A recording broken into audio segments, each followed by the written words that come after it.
You're listening to the Reinvest Podcast, where each Tuesday we show business owners and entrepreneurs how to diversify into real estate by equipping you with the tools and tactics to build generational wealth. Your hosts, Garrett Gatton and Seth Simonillo. Hey guys, welcome to another episode of the Reinvest Podcast. Very excited to dive into a topic today that we have not touched on.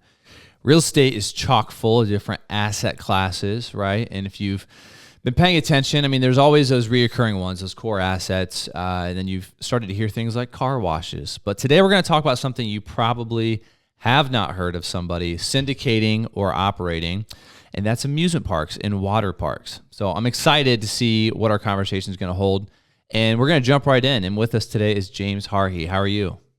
Good. How are y'all doing? I'm doing well.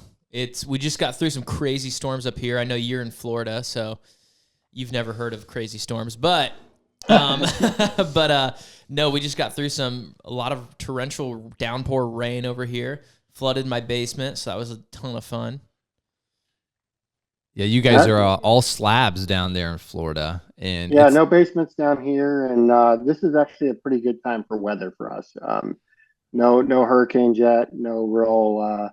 We're not cold. We're just we're kind of going between 80 and sometimes 50, but we're pretty much out of that phase in April now. So it's pretty much 70 or 90 usually, and 80 is a good day. Well, it's amazing that Seth and I agreed to schedule this podcast coming out of spring in Ohio, because the last thing I want to be thinking about is somebody in Florida at a water park. But we think it's relevant and it would be a good thing to do. So, James, give our listeners a little context to who you are, and then how'd you get into real estate? How did you get to the place where you're raising for and acquiring water parks and real estate?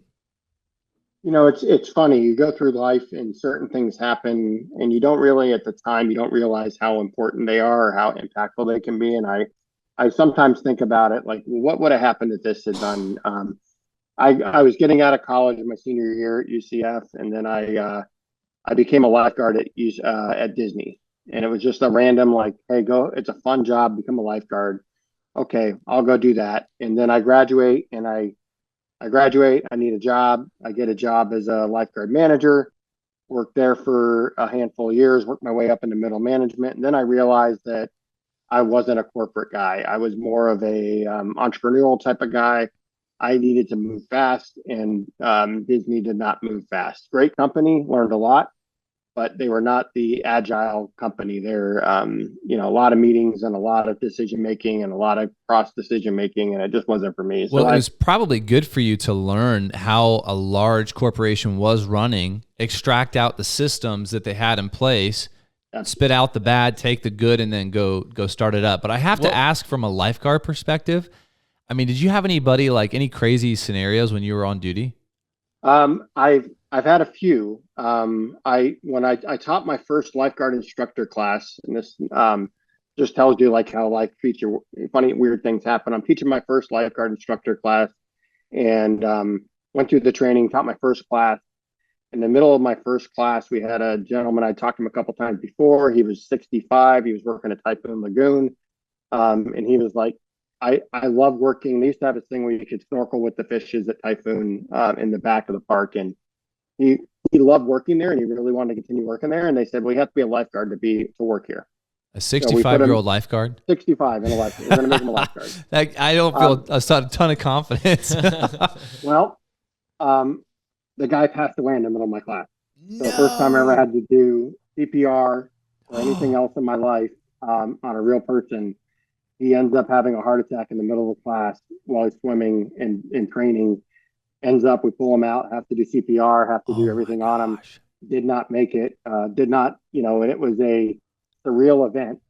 But then I went through a series of like every time there was an emergency, I just happened to be there at Disney for a while. Wow. And I had a bad reputation for a while, so I was happy to go into management so I could get out of the front line, because it was like seizures and another guest passed away. It was just weird stuff would happen, and I always happened to be there. And but that was probably the craziest thing that ever happened, but it was a great experience going forward, because I've had to deal with it from clients of ours, employees who have to deal with death, especially as an in the owner lifeguard too. role. Yeah. like, hey, I've been there. I know exactly what you're thinking about. I know exactly what's going on. The weirdest part was for a while, like how you block things out of your something. I remember everything about the scenario, but I could not remember a single person in my class. I knew them all before that event. People come up to me and be like, hey, I just want to let you know that I was in that class when I worked at Disney, and I really appreciate everything you did. You did Wow. you guys did a great job. And I'd be like, I'm sorry, but I don't even remember you. It was just a mental block that Yeah. everything was Yeah, focused on that interesting. moment. And we didn't finish the class. We ended up stopping the class. And then some of the kids dropped out, became, food and beverage, custodial, attraction people. And then some came back and finished the lifeguard class. But that was a unique moment in my How life old where were it was you? definitely, I was probably 21 at Oh the my time, maybe goodness. Yeah. 22 at that time. So, what did you originally go to college for? Originally, when I was going out of college, when I first got out, I was going to be an engineer. Okay. I was either going to be a mechanical, electrical. That was where I wanted to be, and that's what I wanted to do.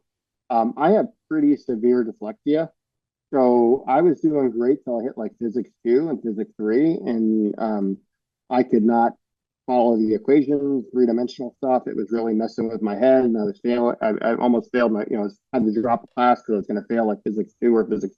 It was either physics two or physics three. I had to drop out of it, and I just said, you know what? Then I was going to become a math teacher or mathematician. I did math for about a semester or two, and it was just boring. So then I always had a full-time job in college. So I really enjoyed working with people. And I actually went to my advisor my start of my senior year, and I said, okay, I was an engineer, I was a mathematician. How am I going to get out of here? I do not want to do Mm-hmm. I don't want college to be the best 7 years of my life. How do I get out of here? And they said, um, let's put you in as you can get out with a liberal arts degree or liberal sciences. So I said, that's great. There was a great What does line. that I don't know mean? about I have a minor in mathematics, a minor in science, and a minor in accounting. Mm, So in general, it actually set me pretty well up for the business world yeah. because I kind of had some of that. I knew mathematics, I knew finance, and then I had a little bit of health sciences in there and the sciences as well. So um, I ended up graduating and then went into Disney management program shortly thereafter, and it was um, it was good. That's kind of how that all started at What that was point. the moment you'd said that you were more the entrepreneurial type, right? So you kind of got the sneak peek and the experience of Disney and the well-oiled machine that they were, although they were slow. What was that first jump into the entrepreneurial world that you had? Well, it actually started when I was 12. My grandparents owned a roofing business. So my first job when I was 12 was in the summer, sixth grade, fifth grade, whatever that, going into sixth grade, I think. I worked on roofs in Florida for the summer for the roofing Hmm. company. And it Wow. was his business, and we did that. I did that for That two sounds years. really hot. It was really hot. It was a great life moment to realize I really need to go to college and Yeah. get a desk job. That was probably their long-term plan, was like, let's ensure that he has a college education. Put him on the roof for the summer. Yeah, so I did that. Then my parents had a floor cleaning business, so I worked nights after that. When I was 13, 14, I would work nights. We used to clean Yeah. floors of Records was a drugstore chain, discount auto parts down here in Florida.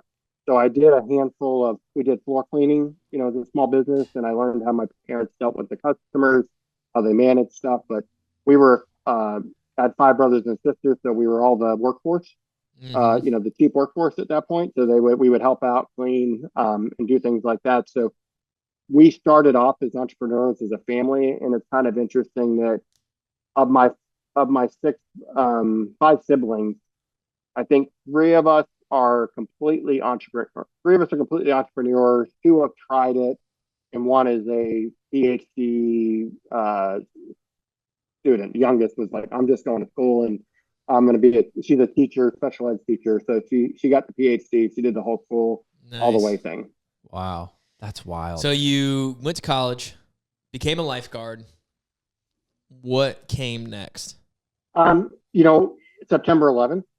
I was working at Disney doing very well. Saw a career path, and then September 11th happened, and we saw some flattening of the organization, is what they called it at the time, where we got rid of a lot of intermediate positions. Like I could go from this position to an advanced manager, a second level manager, until you got the director, VP, et cetera. So they cut out a big chunk of that, and reduced those roles. And and then there was a project I was working on, and I went through like 6 VP approvals because I had to get this VP of finance, VP of resorts, VP of IT. I went through all these approvals, and then my last approval, like the 6th or 7th VP, sitting down in the meeting with them, and I'm 20, I think I'm 23 or 24 at this time, and meeting with all these VPs, I was trying to get cashless arcades and the arcades at Disney, and the guy's like, I don't like it. I'm like, what do you mean you don't like it? He goes, I just don't like it. I don't think it fits the brand. So I'm not going to buy off on it. And then I went back to my boss, and he's like, yeah, we're going to have to work around this. It's going to take a while. And I'm like, but the business case is there. We had theft problems. We had college kids going around with 5-gallon buckets of quarters every single day in vans, walking around with like millions and millions of quarters every single day. And I'm like, we just got to do this. And I was just like, you know what? I can't do this anymore. I've got to go. I feel like I'm just wasting my life sitting through all these meetings and trying to get stuff approved that we all know should be done. And a friend of mine from college, his parents wanted to retire. So I went and I bought their military manufacturing plant out in Melbourne, Florida. Never soldered anything, never built anything before in my life. But you bought a manufacturing plant at like in your mid-20s? Yep. Wow. So, I way to jump in the deep end. Yeah, it was relatively small. It was like I think it was $1 million transaction at the time. Okay. Now I had probably $20,000 in my checking account. So I negotiated a deal. I come work with them for a discount. They would pay me, as part of that, I would get some equity so that I could use it as a down payment. Back then it was 2006. So I joked, the banks were throwing money out the windows in 2006, 2007. Right. So I was able to get a SBA 7A loan without a whole lot of oversight, to be honest. It worked out in my favor. And bought the company for $50,000 down, and financed it out, and took it from doing $1 million in sales to $4 million in sales in like 5 years. Gee, that's so crazy. That's so wild. So I mean, to your point, there's a lot of things that you did that made that work. There was also some things that were outside of your control, like the lending environment, that totally opened the door. People underestimate how the lending environment at a macro level massively influences buying and selling and transacting of businesses, real estate, you name it. Because Absolutely. What we've seen now is a tightening of commercial lending happen. And you may want to do a deal. There may be a business plan for it, and it may pencil great. But if the bank's not going to give you the funding, you're in a tight spot, or you don't have an alternative means of that, right? Absolutely. And that's the two things I always look as a business owner is funding for growth. You got to be careful. You don't want to overgrow. And that's what happened to me in the manufacturing company is I went from $1 to $4 million, but my working capital needs, I wasn't personally set up for a stake a $4 million manufacturing company. Mm-hmm. By the time you went through the cash flow needs of having this and having that. So I was approached by a company, and we sold out at that point. I was very, I sold the company and moved back to Orlando. And then that's how I kind of stuck. That's how I then took the next jump in the amusement world at that point is we started getting into managing parks. We started a management company at that point, a lifeguard training company. And that was the start of Innovative Attraction Management and Stargard Elite, my two companies in the amusement world. And we started that company at that point with the seed money I've gotten from that transaction. Wow. So Ross, he's the one that connected us, followed the deal, had him on, had Stan on. You guys are doing some really cool stuff in the multifamily space. One of the iterations in the last year of Follow the Deal as a company was building out an in-house property management company called Thrive Property Group. And you were pretty instrumental in building that out and then bringing that into the company. So here's the question, though. Taking the experience that you've gained in the amusement park and the water park industry, what were the skill sets or the lessons that kind of helped you then jump into the real estate, the residential real estate space to build out a property management company? So it goes back to that Disney learning. I call Disney my MBA. That's really what it was. Is that I never really wanted to go back to college and get my MBA. So I consider Disney my MBA process, because what Disney did teach me was that how to manage people. They're great at that. They're really great at understanding how to motivate people, how to be consistent with people, how to set goals, how to accomplish, how to get buy-in from your employees, how to treat your guests, how to treat your vendors. So that part of it I've always taken with me to every experience going forward. So to tie the knot on Stan, Ross, and I, Stan and I met in ninth grade, and we were classmates in ninth grade, and we were in this we were in this program called International Baccalaureate. It was the IB program, and they pretty much put 25 of us in the same class, like 6 out of our 7 classes for 4 years. Oh, okay. So imagine when you're in high school, like you got the same 25 people in every single class except for your one elective. Sounds like a weird experiment. It was, but it became lifelong friends out of it. Stan and I went to 2 different colleges, but we always stayed connected. There's a core group of 5, 7 of us that still are very well connected, even without social media. We, back then there was no social media. We stayed connected throughout the years. Call each other. And so we ended up, so Stan and he was telling me about the real estate stuff, and I kept telling him, like, I'm just not a big real estate guy. I invest in myself. But we were having beers and talking, and he said, "Hey, we're really struggling with this management company. We have to have a better solution." And then that's when I said, "Hey, this is what you really should do. Just let me start a management company for you, and I'll get the right people in the right place to point them in the right direction. We'll figure it out. We'll figure out the business model of it, and we'll do it for you. I can do it for you less than the current guy's charging, and I'll do it better." So then it went into the next lunch with Ross and Stan together. And we all kind of saw the vision of where I painted, like, this is the direction we need to run. And they said, "You know what, let's do this. We want to change management companies." So I started Thrive Property Group, went out and recruited a team. We ended up picking Appfolio for our tool to manage the assets. And then it was from there, it was on the ground running. And then it was really about developing processes that they as business owners, really smart real estate guys, didn't understand. Okay, you need an employee handbook. You need to understand how to PTO. You need to be able to give benefits to these people. You need to be able to pay them properly. You need to make them feel like they're part of a bigger organization. That's what I brought into it. And then they just said, "Hey, these are our KPIs. This is what I need to do. I need to figure out my turn costs. I need to figure out this." And we really changed it so that, we ended up, we first started, we had like a 2.5, 3-hour property manager meeting. And I was like, this is way too long. And I don't have 3 hours, first of all. But second of all, this is way too long. We're just in the weeds. I said, we're going to cut this down to one PowerPoint page per property. I want to know how much revenue you collected, what your vacancy was, what your turn cost was, what your R&M was. Kind of a scorecard. Yeah, exactly. What's our KPIs? What's our net to the owner? What's the net to follow the deal at that point? Is net to follow the deal make money or lose money this month? And then put the property manager as part of that call, so they can really look at it and say, "You know what? Oh crap, the owner's on this call, and he lost $5,000. So when he tells me no next time, I understand why he's saying no, because he lost 5 last month and he doesn't want to lose 10 this month. Or how can I be smart so I can get that positive reinforcement on those calls?"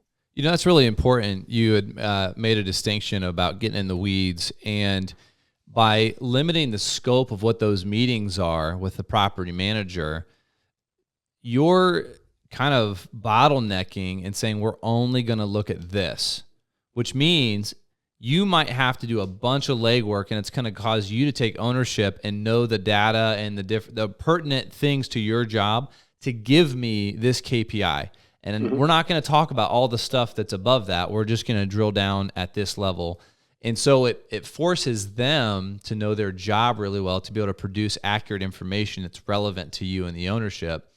And it doesn't waste time in that meeting, because it's super easy to get caught in the weeds. Even with contractors, I mean, everybody has a team, whether they're an employee or they're 1099, you have a team.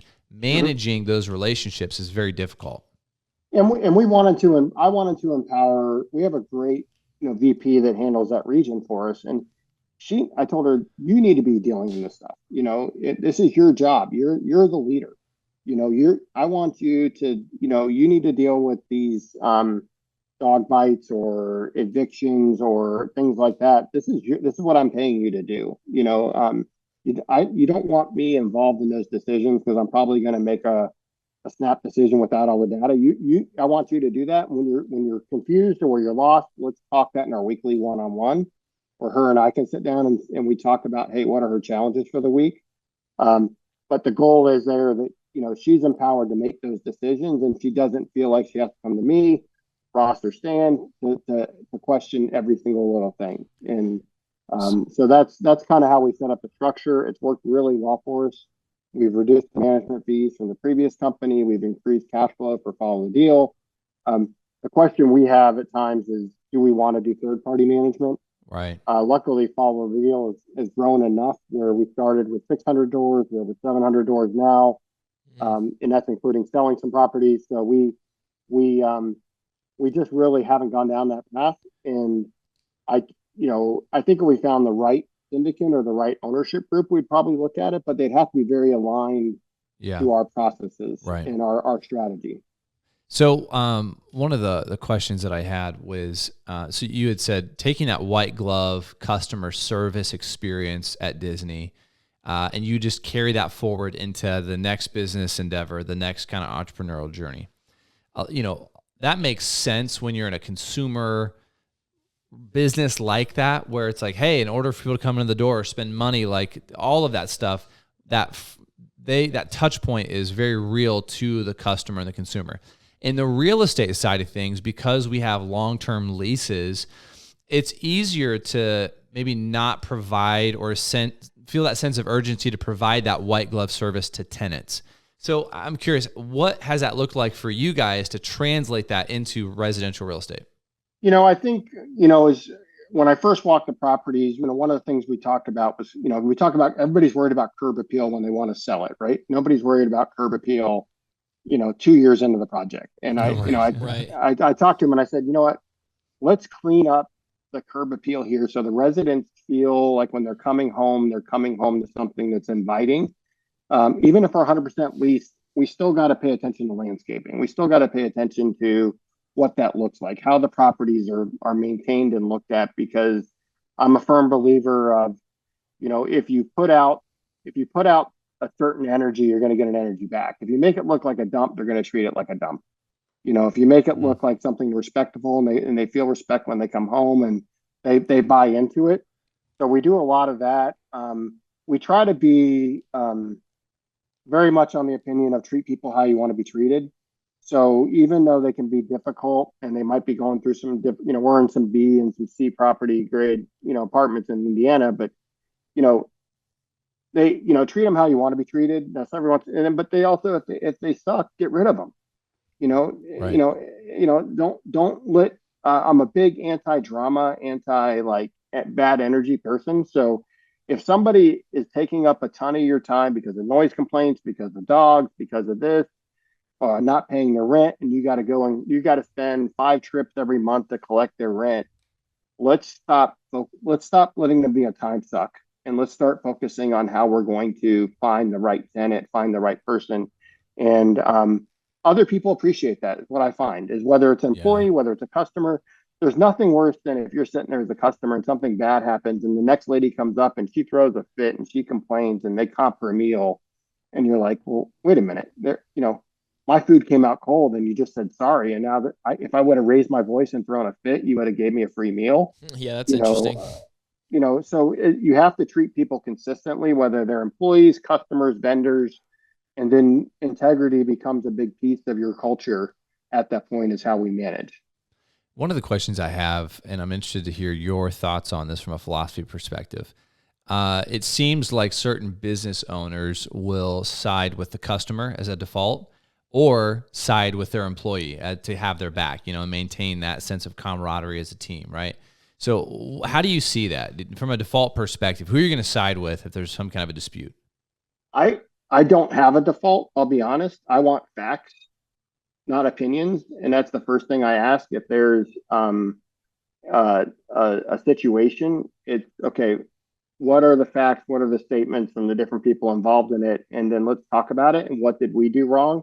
What did we contribute to it? And then make a decision based on the uniqueness of the situation. We don't, and that comes whether it's the consumer anywhere. It's like, hey, yeah, my first is probably the consumer just a little bit, but at the same time, um, I'm very analytical, so I want to know all the facts. I want to know what's going on, and then we'll have when they're done is that, hey, how do we not have this? I'm very big on how do we not. So let's talk about what was the root cause of Breaking up just a little bit there. Yeah, you're breaking up just a bit. What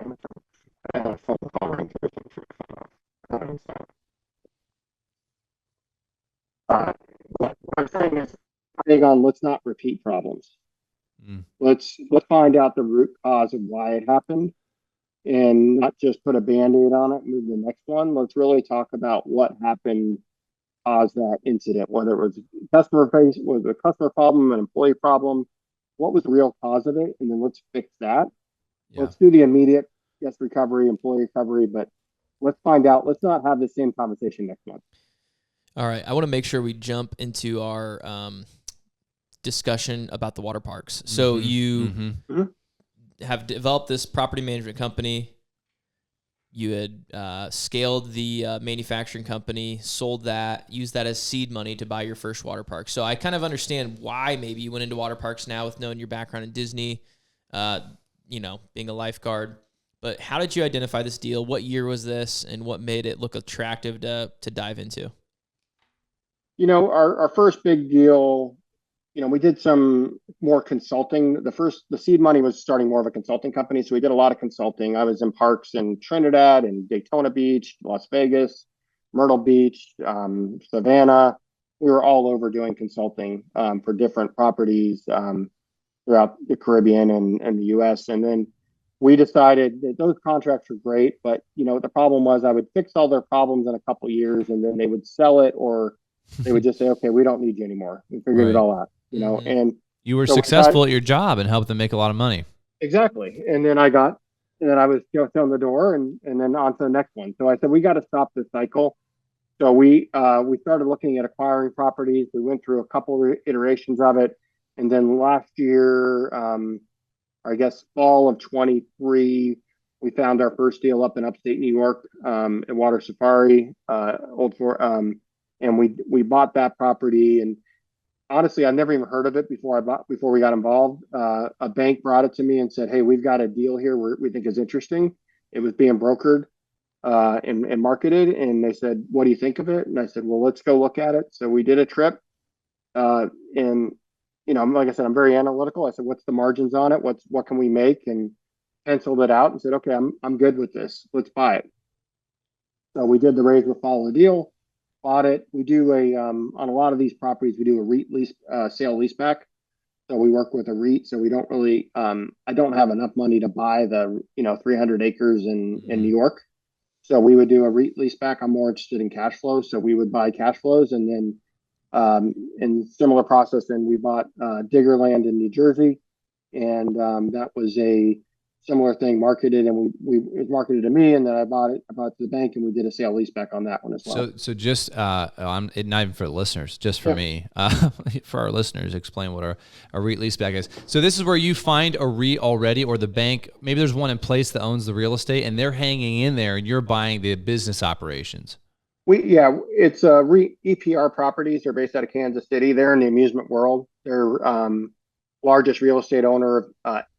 AMC is their partner, so they own most of the AMC theaters out in the country. Regal, Topgolf is another one of their big tenants. Six Flags, they own a handful of Six Flags properties as well. So they're in that amusement world. So they're looking to continue to grow their market, and they were looking for the next, up and coming operator to kind of work with them. So we have a relationship deal with them. So as we get properties, we come into them and say, okay, here's the framework of the deal. We're going to bring X, you're going to bring X. And then we'll sign a 40-year lease with them for the property at that point. It's kind of how it works. When you're underwriting it, it's really important then to communicate with them to make sure that you're buying it. At least, there's there's the business side of it and then the real estate side, and you're buying both to make sure that they feel comfortable with the returns on the real estate side. Correct. It's a joint underwriting process. So we'll go through a process of, and then we have to take into account, rent back to them for some of the real estate, CapEx that we go forward. It's a relatively complicated, but we have a pretty good Excel sheet that kind of guides us through the path. And then we looked at opportunistic expansion or improvements we can make, or is it just more of a, hey, we'll buy it at this multiple and that gives us this type of return, and that's our investors are happy with that kind of return, so we know we can fund it, get the LOI done, and then work through the underwriting due diligence. Since they're a public company, the due diligence is probably a little bit more complicated than most people are used to. We have to do environmental testing, Q of E on the earnings. We do quite a bit of lien searches, legal searches that are probably a little bit more in depth than most people are used to. So what's the long-term kind of goal with these properties, with these water parks? What's the strategy for you guys? Is it just buy and hold for as long as you can hold it, or? I think the goal is to buy, to build up a critical mass for us. I mean, 2 is great, but we want to get to a critical mass where we get some efficiency on the size and on the management of them. So we're working towards that point right now. At the end of the day, is it a sale in 10 years from now? I don't know. Is it, passive income where I hire the right people to run that company for me? I'm not really sure. We'll see how. We're only in part 2 of hopefully what's going to be 10 to 15 is our goal. So we'll see where it ends up going at that point. But our goal is, we see it as consistent cash flow, and there is a market to sell them if we wanted to sell them in the future. It's a relatively small market, but it's not as easy as selling an apartment or a car wash. It's right. A little less of a market there, but when you're selling cash flow and the next guy can come in, he knows he's going to get a return. You can find a point that meets for both buyer and the seller. What are some of the returns that investor in follow the deal buying a mobile or buying a water park could expect? We're doing right now. We're getting almost a 20% cash on cash in the first handful of years, and then some upside potentially on an exit as we improve the cash flow at that point. So people have been pretty happy with it. We're probably overpaying a little bit, if I'm honest, but I'm also it's a least resistance kind of model of when we do it, we throw it out in the market and we say, hey, we're going to be doing a raise for $3.5 million or $5 million to do this. It doesn't take long to sell. What I don't have time is to do 150 investor calls, trying to squeeze it down to 12% and then trying to convince people. Like usually when I talk to them, it's usually like a 30-minute call of like, hey, is this legit? It's not a Ponzi scheme. And I'm like, no, it's not a Ponzi. It's legit. We can offer these kind of returns. We have audited financials. We have a third-party auditing firm that audits a requirement of our lease with the private public company is we have a third party that comes in and audits all of our numbers. It's a unique market. We've got a really good structure with the REIT that allows us to get those kind of returns. And I'm willing to share them if people are willing to share the capital. Yeah. Wow. Interesting. So the people investing in these water park deals are not necessarily investing in the real estate because it's leased from the REIT for long-term, great deal, I'm sure, but they're just investing in the business. Yeah, it's an offset to, they're not getting the capital gains or the depreciation that they would get in traditional real estate that is kind of sexy from that side. So we have found a good mix of people who are kind of in both properties or follow the deal investments or real estate there, and they have the depreciation, and then they can take the where that income isn't as consistent. You have things that happen in real estate. That's first. Stuff happens. Your bigger play is probably more in appreciation and the tax deduction in the short term, where we're like, hey, you know what? You can put 100K here, 100K on both sides of the ledger, and you're going to get some decent cash flow out of it, and then you're also going to get some depreciation on the other side of it. And that's kind of how Ross, Stan, and I have been selling it to our investor base is, hey, it makes sense to probably be on both sides of this. And then we can give you a nice consistent cash flow on one and then nice tax advantages on the other side. Yeah, that is cool. Okay, awesome. We're going to jump into our smaller pockets segment here. So James, go ahead and tell us about one of your worst deals in real estate, or maybe worst deals in your businesses. What happened? What went wrong, and what did you learn from it? Well, somebody died when he was training. Okay. So, I mean, that's... Besides that... that wasn't my deal. Yeah. Besides that, what went wrong? Yeah, this was a close second. In 2019, we were doing very well, but we wanted to make that jump into the ownership side from the consulting side. So we had a couple people that we knew through the industry, and we ended up merging our company with another company, and I took a minority stake at that point, and was kind of like, hey, this makes a lot of sense. The pitch was, hey, you guys are operators, we're bankers, we'll figure this all out, and we'll bring the cash to the table, we'll buy the parks, you'll do great, you'll run them, and everything else. So that did not end well. The bankers had the cash and wanted to put their thumb down and say, like, you're going to do it our way. And you'd be like, no, you can't. You're going to ruin it if you do it this way. You got to do it. You really got to run the business this way. It was 3 really bad years of having to be in that organization. And I finally just quit as my contract was coming up. I had a 3-year contract with them, and I said, I'm quitting.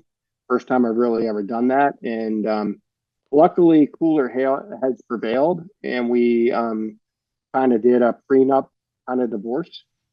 So everything that was mine, and everything that was theirs was theirs. And we both lost a little on the deal, and lawyers probably made more than we did on the whole thing. And we went our separate ways. Man.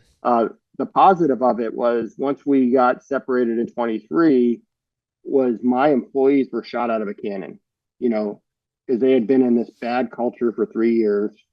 They'd stuck with us during that 3 years. Wow. And they were in a bad culture. They didn't like it. They didn't like the job. And we got out of it. And then all of a sudden, our sales went up 30-40% immediately. We continue to increase profit, increase sales.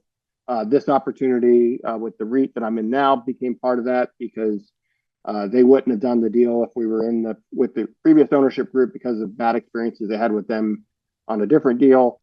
So it really worked out. But the life lesson at it is, one, be careful when you're in a minority position. It can be very difficult at times. And then the second one is really do more due diligence when you're looking at deals like that. Really understand who you're getting the business with, because you kind of, when you're good people, you kind of just automatically assume everybody else is good at times, and you don't realize there's bad people out there as well. Well, what's tough is when you're trying to get started and you have the operational side of things and you're kind of pounding the pavement. Usually, you're not desperate, but you're looking for somebody to be that capital partner. And a lot of the time, those guys got to where they are by being in control. Mm-hmm. And it's kind of a conflict of values a little bit, because you're coming saying, I'm going to be in control to make this profitable, but I need your money. And if there's not an understanding there, there can be conflict. Yeah, I mean, part of it was, we signed the deal on January 20th of 2020. And then I joke, like, usually you get this honeymoon period in most events, transactions and you things. Had 3 months. Yeah, our honeymoon lasted about 6 weeks. Wow, before the world fell wild. apart. And but it was a great learning experience. I learned a lot. My team's much appreciative of the fact of our leadership and our talent, because they've seen both sides of it now, and firsthand. So it's been we've made the best out of it, but my caution to people as they kind of go through it is just be very careful of one, giving up control if you really have some pieces on it, and two, understanding who you're getting business with. Do more reference checks, find out what you're really doing. We could do a whole podcast episode on how you guys manage water parks through COVID. Oh, I tell them I took my daughters out west, and we were in Dallas Fort Worth Airport, one of the busiest airports in the country. And I was explaining to him, I was in that airport May of 2020 because we were opening up 3 parks in Texas Oh my gosh. for the summer. And we were going to open a Memorial Day weekend. And we did. And I opened Vegas, the same thing. And I walked through the entire Dallas Fort Worth airport and didn't see a single soul Oh my the word. entire time I was there. I got to my gate. Wow. There was 5 people on my plane. Yeah, Dude, you that's just eerie. you just said that, and it just made me want to throw up. I worked in the restaurant industry through COVID, and that was just like, it was just thing after thing. I was just like, what is this? And you're still trying to deal with people and be compliant, and you're making food. No one can stand next to each other. It was just, it was insanity. But imagine owning a business where people get in the water with a piece of plastic taped to their face. Like, yeah, I don't. Well, the great thing, the only positive of water parks was that chlorine killed COVID COVID virus. So oh, you're not wow. going to be surrounded by more than anywhere else in the world as a water park. And it has more chlorine per square foot than anything else in the That's a country. great marketing tip. And sunlight killed COVID as well. Wow. So being outdoors with lots of chlorine, that was helpful. But like I would stay at the Bellagio when we were opening up Vegas, and I would be the only person in the Bellagio casino, Wow. and the occupancy Dude. was like 2%. Oh my word! Can you imagine? That is crazy. It's no wonder there were winners and there was losers during COVID. So that's wild. That's wild. Well, that's a great segue into what we call is our Lil Nugget. So, James, you've given us a lot of great stuff on this episode. Now, give us something maybe a little more fundamental to the way that you operate, conduct yourself, something principled to how you run your businesses, how you run your life. You know what? I'll give you a piece of advice I give all my up and coming managers. And as I always tell them, there was a lesson I learned early in my Disney days is that have a plan every single day, and you have your to-do list. And the ones that really struggle with, hey, you're not getting this stuff done, you're not replying, I need you to follow up on this stuff, is I always tell them one of the things we did at Disney is back in the paper and pen days is that they would tell us, like, when you come in the morning, every morning, write a to-do list. Take the things from yesterday that you didn't get done. Were they important? Put them on the top of the list, and then write your to-do list for every single day and know exactly what you want to get done for the day. And then, but every morning, take 30 minutes while you're drinking your coffee, whatever you're doing in the morning, while you get yourself centered. And if that means your day starts at 9, you need to get up at 8. You need to start your day at 8 before the craziness happens. Get up at that time, get your day centered, understand what your goals are for the day, and accomplish them. Because when you solve people's problems, you become a solution. And customers and vendors and employees want problem solvers. And if they see people who can solve problems, have follow through, fix their problems for them, they will gravitate to you. And the worst thing you can do is inaction and being lost and being in over your head and overcommitting and not and become a black hole of data. Nobody likes that. Nobody wants to work with those people, whether it's customer, vendor, partner, whatever it is. If you want to be successful in business, listen to the last 2 minutes of that. That was well said. That's business really boiled down to solve people's problems and do that consistently. That's great. What's been one of the best resources for you in your business development? Besides Disney. Yeah. My mom was a Cuban immigrant. She came over as a small child when Fidel Castro came over. So I've always had a connection to the Spanish community. And there's a group called Prospera that is based here in Orlando. When I got my first loan to buy that manufacturing company, I went to them and said, hey, how do I get a loan for $1 million? Or how do I do this? And they helped me with the business plan for free.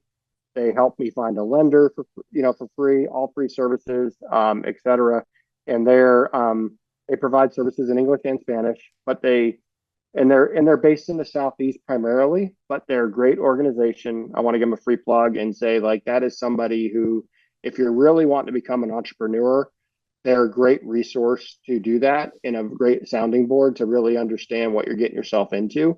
Whether it's buying real estate, buying a restaurant, doing whatever you want to do at that point, you really need to have an outsider's opinion. And there are they're great.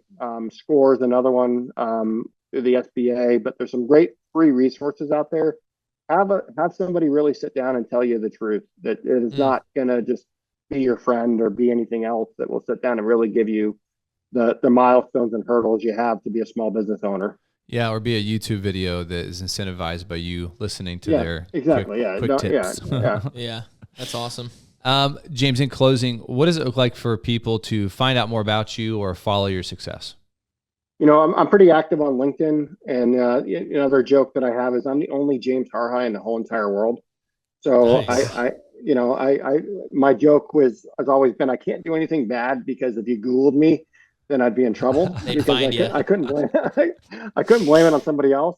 So, but LinkedIn's a great way to get a hold of me. And I do accept, requests and talk to people on there as well. But that's, from a business angle, that's probably the best tool to contact me. And then, but that's a great way to follow what's going on in our companies. And we also post about, as we have offerings coming up, we post them on LinkedIn as well.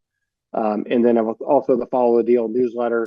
We also throw out different offerings, whether it's in the apartment world or the amusement world. Those are sent out to our mailing list on there as well.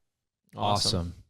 Well, thank you so much for taking time today to kind of unveil some stuff that maybe people don't see in the water park side of things, but is absolutely applicable to everyday business. You can tell that you've learned this through both the School of Hard Knocks and then just experience, man. That's great. Appreciate it. Thank you very much. Yep. As always, excited that you joined us for another episode of the Reinvest Podcast. If you want to learn how you can use your hard-earned capital to diversify into real estate, go to our website, reinvestcapital.us, and shoot us a message. Move farther, reach higher, and grow deeper.